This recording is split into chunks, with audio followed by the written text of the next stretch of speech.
Walladzina idza fa'alu fahishatan aw zalamu anfusahum dzakarullaha fastaghfaru lidzunubihim wa man yaghfiru dzunuba illallah wa lam yusirru 'ala ma fa'alu wa hum ya'lamun. Dan juga orang-orang yang apabila mengerjakan perbuatan keji atau menganiaya diri sendiri, mereka ingat akan Allah, lalu memohon ampun terhadap dosa-dosa mereka, dan siapa lagi yang dapat mengampuni dosa selain daripada Allah. Dan mereka tidak meneruskan perbuatan kejinya itu, sedang mereka mengetahui. Al-Imran ayat 135. Sebagai makhluk sosial, mau tidak mau manusia harus berinteraksi dengan lainnya. Hanya saja ketika berinteraksi terkadang terjadi gesekan sehingga merugikan salah satu pihak. Buktinya, hampir setiap hari berita mengenai penganiayaan, persekusi, kriminal, dan sebagainya menghiasi media massa.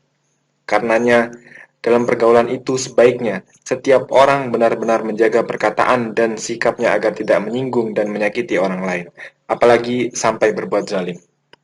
Kalau kita tidak sengaja melakukan kesalahan kepada orang lain saja, kita harus segera minta maaf, terlebih lagi bila kita dengan sengaja melakukannya. Memang terjadinya perbuatan tersebut pasti ada penyebabnya, baik karena alasan personal hingga alasan paling umum. Namun, apapun alasannya, tindakan tersebut termasuk perbuatan zalim, kecuali yang dibenarkan oleh syariah. Karena itu, Allah mewanti-wanti umatnya agar tidak melakukan perbuatan yang tercela tersebut. Sebab ia bukan hanya merugikan diri sendiri, tetapi juga orang lain. Dalam ayat di atas disebutkan, jika seseorang melakukan perbuatan keji dan aniaya terhadap dirinya, hendaknya memohon ampun kepada Allah. Yang dimaksud perbuatan keji atau fahisyah di sini ialah dosa besar yang mana mudaratnya tidak hanya menimpa diri sendiri tetapi juga orang lain, seperti zina, riba. Sedangkan menganiaya diri sendiri ialah melakukan dosa yang mana mudaratnya hanya menimpa diri sendiri, baik yang besar atau kecil. Menurut Ibnu Katsir ketika menafsiri ayat tersebut, kecuali Rasulullah, wajar manusia berbuat dosa dan kesalahan. Hanya saja ketika melakukan perbuatan tersebut, hendaknya segera bertaubat. Para ulama membagi kezaliman dalam 3 bagian. Pertama, kezaliman yang paling besar, yaitu syirik kepada Allah. Dalam Al-Quran, Allah menceritakan tentang wasiat Luqman Al-Hakim kepada putranya. Dan ingatlah ketika Luqman berkata kepada anaknya, di waktu itu ia memberi pelajaran kepadanya, "Hai anakku, janganlah kamu mempersekutukan Allah. Sesungguhnya mempersekutukan Allah adalah benar-benar kezaliman yang besar." Luqman ayat 13.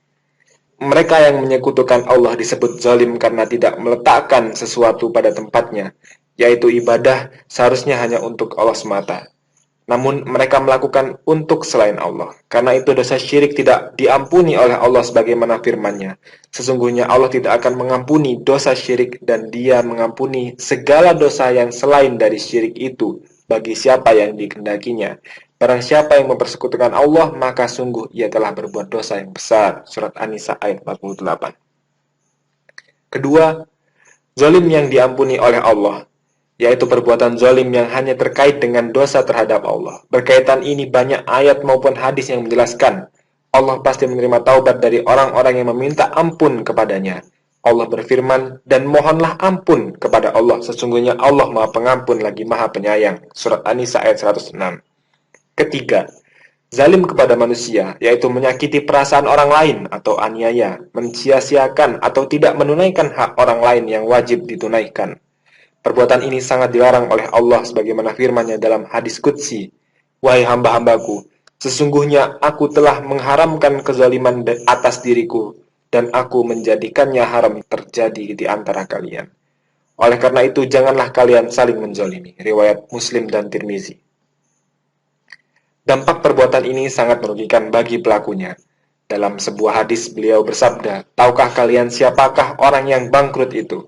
Mereka menjawab, "Orang yang bangkrut di kalangan kami adalah orang yang tidak memiliki dirham dan tidak pula memiliki harta atau barang." Rasulullah SAW bersabda, "Sesungguhnya orang yang bangkrut dari umatku adalah orang yang datang pada hari kiamat dengan membawa pahala sholat, puasa, dan zakat, namun ia juga datang dengan membawa dosa kezaliman.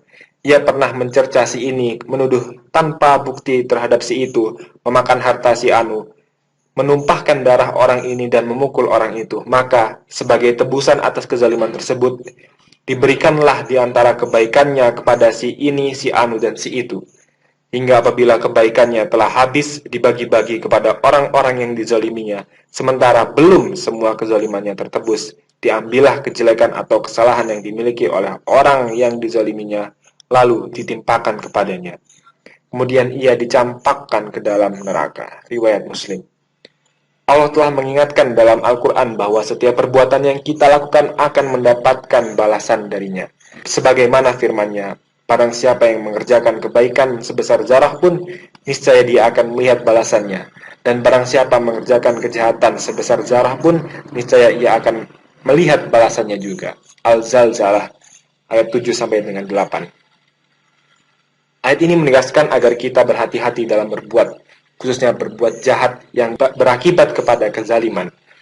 Allah Ta'ala tidak suka terhadap perbuatan zalim, sebagaimana firman-Nya, adapun orang-orang yang beriman dan mengerjakan amalan-amalan yang saleh, maka Allah akan memberikan kepada mereka dengan sempurna pahala amalan-amalan tersebut kepada mereka, dan Allah tidak akan menyukai orang-orang yang zalim. Surat Al-Imran ayat 57. Ayat ini sebagai peringatan agar seseorang tidak mudah melakukan kezaliman, sebab Allah akan membencinya. Orang yang berbuat demikian akan dituntut Allah di akhirat. Di surat Ibrahim ayat 42 secara tegas Allah menyatakan, dan janganlah sekali-kali engkau menyangka Allah lalai dari apa yang dilakukan oleh orang-orang yang berbuat zalim. Sesungguhnya Allah menangguhkan mereka sampai di hari di mana pandangan-pandangan mereka terbelalak. Bahkan ancamannya sangat keras, yaitu azab yang pedih di hari akhirat. Allah berfirman, sesungguhnya dosa besar itu atas orang-orang yang berbuat zalim kepada manusia dan melampaui batas di muka bumi tanpa hak. Mereka itu mendapat azab yang pedih di akhirat kelak. Asy-Syu'ara ayat 42. Bukan hanya itu, orang yang berbuat zalim akan mendapati kegelapan pada hari kiamat. Rasulullah bersabda, kezaliman itu adalah kegelapan yang berlapis pada hari kiamat. Riwayat Bukhari, Muslim, Tirmizi, dan Ibnu Umar.